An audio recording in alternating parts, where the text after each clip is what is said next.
buenas tardes, ¿cómo les va? Empezamos una nueva emisión de Los Siete Locos. Se cumplen este año 35 años del Centro Cultural Rojas, un lugar emblemático de la cultura en la recuperación de la democracia, en los años 80 y la recuperación de la democracia. Vamos a recordar todo ese periodo. Nos visita Fernando Noy y Daniel Molina, que estuvieron en el Rojas desde sus inicios. José María Brindisi con nosotros también, con su nuevo libro de cuentos Kamikaze. Tiene varios libros, varias novelas, José María Brindisi, además es un crítico de literatura, de libros, y viene por primera vez al programa. Y empezamos, señores, con un excelente autor y consagrado autor argentino que acaba de publicar su último libro de cuentos. Ahí lo presentamos. Guillermo Sacomano nació en Buenos Aires en 1948. Es autor, entre otros títulos, de Prohibido escupir sangre, El buen dolor, El oficinista, Cámara Gesell y Los que vienen de la noche. El sufrimiento de los seres comunes es su último libro de cuentos publicado. Bueno, señores, acá lo tengo. El sufrimiento de los seres comunes. Vamos a empezar por la tapa. Vos escribiste esto, el sufrimiento de los seres comunes. Sí, con mi tipografía. Y casi la dibujo la tapa. Casi la dibujás. Pues yo dibujo, entonces quería poner un ¿Desde dibujo cuándo? mío. ¿Esa es una novela? Desde que aprendí a dibujar, desde chico. Ah, dibujás, pero nunca hemos Y visto pinto, nada. no. Sí, en Antonio, había el final de Antonio. Antonio, ¿se acuerda el libro sobre Antonio Almaceto que estuviste acá? En el Antonio le gustaban mucho mis dibujos y en el último, en Antonio, la última página tenía como dibujo un caracol mío. Ah, no me acuerdo de eso. Sí. No me acuerdo. Bueno, pusieron un dibujo de Hopper, de Edward Hopper, que está muy lindo también. Que lo hizo a los 9 años detrás del boletín de calificaciones, en el reverso del boletín. Qué genio. Preciosa la tapa y excelente el contenido de este libro. Son cuentos. Uh-huh. Son cuentos de distintas etapas de tu vida, muchos nuevos y otros no. Yo te diría que hay unos pocos cuentos anteriores. Los cuentos son bastante oscuros y duros porque también corresponden con los últimos años, ¿no? Los últimos. Tu literatura, vamos a decirlo, últimamente los últimos libros fueron muy duros, más duros que este, pienso yo. No sé si este no es más duro. El último cuento particularmente creo que es el más duro. Bueno, tiene un tono melancólico muy fuerte, tiene un tono, pero no sé si es el más duro, pero es excelente el último. Vamos por partes. Bueno, el último es nuevo, seguro. El último no es nuevo, es lo ya. que quedó de una novela ambiciosa de las que yo empiezo y después no termino. Que no lograba cerrar. Era el interés que yo tenía y que tengo por cierto fenómeno de religiosidad popular que se plantea en lo cotidiano. A mí me llamaba la atención en Gesell el aumento de templos de evangelistas. Y también, eso en todos lados. Y también las creencias que tiene todo el mundo, o en una estampita, la estampita de San Expedito, el hippie con la pirámide, el otro con los saumerios, esa creencia de que envueltos en la miseria cotidiana puede haber una fuerza superior que nos rescate, ¿no? Como si no fuera responsabilidad nuestra la vida que llevamos, sino que es responsabilidad de un supuesto altísimo. Entonces, el libro es una búsqueda, si se quiere, de la existencia de Dios, por eso dice irónicamente el subtítulo basado en hechos reales. Es el último cuento el que estamos hablando. Que es el hablando. último cuento, que es el más terrible, que es la peregrinación del narrador con un chico que lo sigue, que es como el idiota del pueblo, ¿no? Uh-huh. Vamos a decir que el narrador se llama G, como, si en el buen dolor, algo, como en el buen dolor. Como en el buen dolor. Como en el buen dolor, que era el de la historia de tu padre. Exacto. El buen dolor, un libro excelente, también tiene unos cuantos años.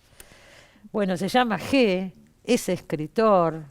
¿Qué te puedo decir? Viaja a Gesell, lugar donde Sacomano vive parte del año. Todo lo más posible. Está clarísimo quién es este narrador. Tiene algunas frases, se llama La búsqueda de Dios, vamos a empezar por ahí, basado en hechos reales. Que tiene que ver con gente que puedo conocer y que recreo de alguna manera. Sí. Lo Ahora, que pasa es que lo que me interesa en este libro es contar el sufrimiento de los seres comunes, que somos todos. sí. Todos somos seres comunes, todos sufrimos. Y me parece que la literatura tiene, para mí el sentido de la literatura es reflejar ese dolor, que las humillaciones, las traiciones y cómo a pesar de todo seguimos adelante, que es lo que nunca me termino de explicarme. Encontrarse, dice en una parte que yo copié, encontrarse en el dolor de los otros como estrategia de huida del propio dolor, pero sin recurrir a la autocompasión ni a la piedad como coartadas, ya que su búsqueda era la de Dios. Y Dios, como narrador, no tiene blandura alguna cuando se trata de esparcir generosamente calamidades. Es Frases así. que yo marqué, que me parecieron, ¿no es cierto? Después decís, tampoco se podía ser el distraído, ¿no? El protagonista. Todo desarrollo con Dios era típico de la edad. En la vuelta final, asustado por la inminencia del desenlace, uno se acordaba del cielo. Tomé algunos fragmentos para que se entienda de qué estamos hablando, ¿no? Sí, a ver, si yo no escribo sobre lo que me duele, ¿sobre qué voy a escribir? Sí. Si los personajes más interesantes o lo que a mí más interesa en la vida cotidiana son los perdedores, que son siempre mucho más atractivos que los ganadores. Los ganadores son aburridos. Yo no creo en el éxito, como no creo tampoco en los finales optimistas. Es decir, me parecen tramposos y me parece que la función de la literatura o la función de la narrativa y de la ficción es incomodar, es conectarte con esa incomodidad que tenés todos los días cuando te levantás y te mirás en el espejo y muchas veces no te reconoces. Me parece que va por ahí la literatura que al menos a mí me interesa y la que a mí me gusta. Es decir, si yo me formé leyendo Dostoyevsky de pibe, leyendo Art, que son sellos, son marcas. Es decir, esto te determina para el resto de tu vida todo lo que quieras escribir. No podés zafar. No podés zafar. Pero esa tendencia se fue marcando a lo largo Y se de va los libros y de los cristalizando. años. Yo los obviamente. nombro con suma admiración. Tal vez es un tupé nombrarlos. No. Pero son para mí los valores están ahí. Vamos a hablar de algunos de los cuentos. Vamos. El primero es muy corto. Parece que es el que tiene más años, creo. Es el más antiguo porque lo escribí a propósito del 78. Sí. Del 78, en un momento en página 12 se cumplían no sé cuántos años del Mundial y me pidieron un cuento sobre... de ahí salió. De ahí salió. Entonces es como Bueno, para, un no cuento digas muy nada, corto. es muy corto. Entonces me gustaría que lo leyeras, porque es redondo, está muy bien hecho. Y aprovechamos que tiene una extensión que lo podemos leer tranquilamente. ¿Lees sin anteojos, Guillermo? Qué genial. Todavía puedo, algunas veces. En la noche del centro, la multitud. Banderas, bocinas, cánticos.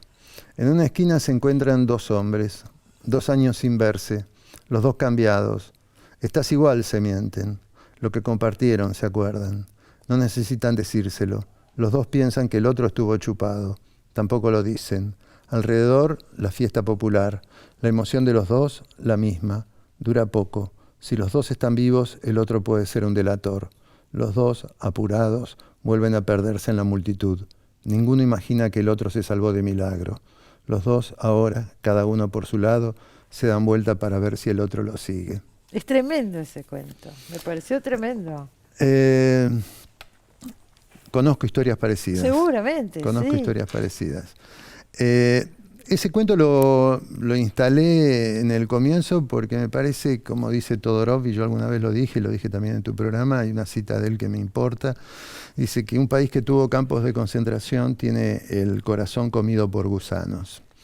Entonces, si bien estos cuentos no transcurren en los 70, tienen que ver con los 70 y tienen que ver con esa marca. Yo creo que la marca que dejó la dictadura no es una marca de la cual uno puede hacerse el distraído, como con otras situaciones.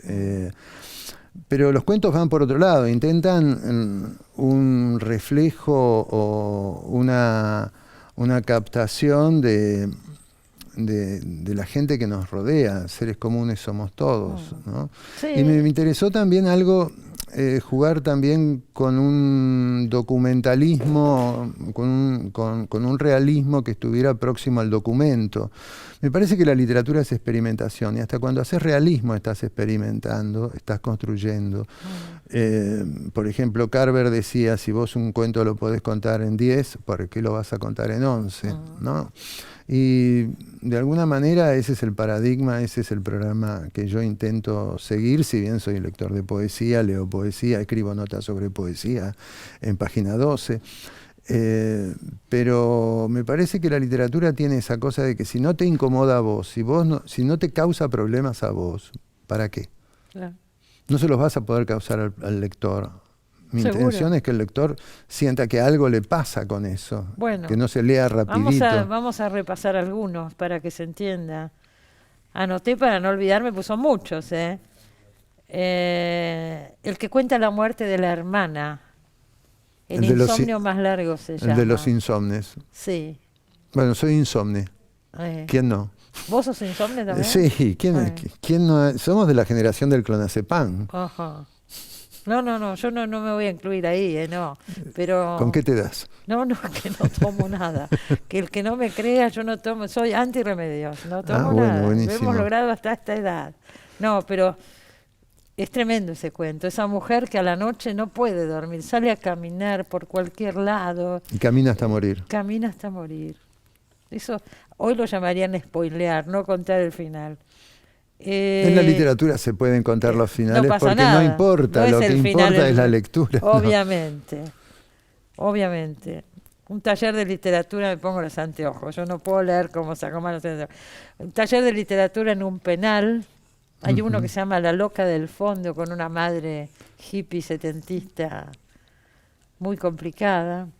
Hay personajes reales como Ricardo Rajendorfer, periodista de policiales, autor de La Bonaerense, al que reuniste, juntás con él en un bar y charlan. Porque hay un antecedente de ese cuento, que es un cuento anterior que yo había publicado en Animales Domésticos, creo que se llamaba así, porque era una noche que había pasado con el patán Rajendorfer dando vueltas por la ciudad, tomando vino, cerrando bares.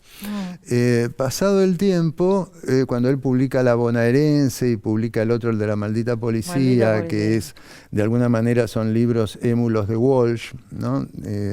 Claro. Que había escrito una crónica memorable, Walsh, que se llamaba La secta de la mano en la lata, refiriéndose a la Federal. Decidí hacerle un reportaje a Rajen. Y este cuento en realidad no es un cuento, es una crónica. Sí. Es la entrevista. Está acá adentro, sí. La charla con él. Sigo con mi... hay uno que remite a Chekhov. A la dama del perrito, concretamente. Se llama Chekhov. Se llama Chekhov. Un arquitecto exitoso, la mujer, la amante. Muy logrado también. Hay otro que es la relación entre una señora, una mujer y su empleada doméstica, se llama Mate, es tremendo. Hay una violencia latente ahí. Hay uno muy autobiográfico que es un viaje a la Feria del Libro de Mendoza. Esa historia es... Con Fernanda García Lago. Esa historia es real, es un cuento que es homenaje, ese cuento intenta homenajear a Bolaño, que para mí es un gran escritor argentino. Tal vez uno de los mejores. Y por la manera en que Bolaño seguía la literatura argentina muy de cerca, muy de cerca. Para él era modelo la literatura argentina. Y Bolaño había conocido a Di Benedetto. Y Di Benedetto fue amigo del padre de Fernanda. El padre de Fernanda, era un periodista. El padre de Fernanda era periodista en Mendoza y se tuvo que rajar apretado por la dictadura. Claro. Di Benedetto también mendocino. Y cuando con Fernanda, yo le digo Lao, cuando con Lao vamos a Mendoza, rastreamos lo que fue la casa donde ella vivía, que ella la llamaba la casa loca, que era una mezcla de estilos, la construcción. Claro, la infancia de ella. Era su infancia, y al mismo tiempo esto tenía que ver con Di Benedetto, y yo de pronto ahí me sentí de alguna manera que estaba rindiéndole un homenaje también a Bolaño, que lo había conocido en Sensini, que es ese cuento del escritor joven exilado. Cuento de Bolaño. De Bolaño. El cuento de Bolaño se llama Sensini. Ah. No me acuerdo en qué libro de cuentos está. Es un escritor joven que no sabe cómo sobrevivir en España. Y conoce un escritor veterano, que es Di Benedetto, que no se lo nombra como Di Benedetto, se lo nombra como Sensini. Y le propone, tenés que hacer lo que hago yo, mandar cuentos a todos los concursos. Siempre alguno te podés ganar. Y vivía de eso. Vivía de eso. Bueno, Di Benedetto fue una figura en la infancia de Lao, ¿no? Así que, bueno, ese un homenaje a varias puntas. Por eso es muy mezclado, ¿no es cierto?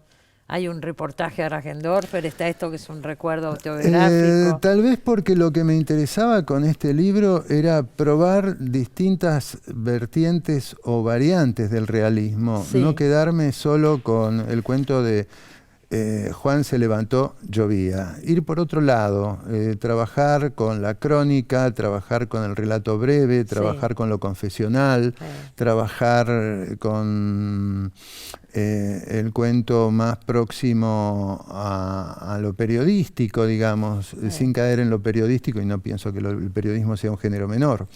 Pero, digamos, hoy que está tan de moda la crónica, yo decía, ¿cómo se puede desde la literatura volver a la literatura, volver a eso que, bueno, ¿qué era lo que hacía Chekhov? ¿Qué era lo que hacía Dostoyevsky? ¿Qué era lo que hacía Tolstoy? Yo sigo hablando de la literatura rusa cada vez que vengo a este programa, siento que hablo de literatura rusa. Que de otros lados también. En todas partes. ¿Sabés lo que yo siento? De verdad, hay una solidez, hay una madurez que se va alcanzando a lo largo de la vida y con los años. Algunos, no todos la alcanzan, que en este libro está. De verdad. Eso es un elogio que me apabula. Bueno, es lo que pienso. Así que, señores, lo recomendamos. Conocemos la obra de Sacomano, no sé, desde el primer libro más o menos. Sí, y uno ve un de desarrollo y acá veo eso. Estamos grandes y bueno, esto es la madurez del autor. Bueno, excelente libro, El sufrimiento de los seres comunes. Lo recomendamos, por supuesto. Gracias por haber venido. Gracias a vos, Cristina. Nos vamos a un corte, ya volvemos.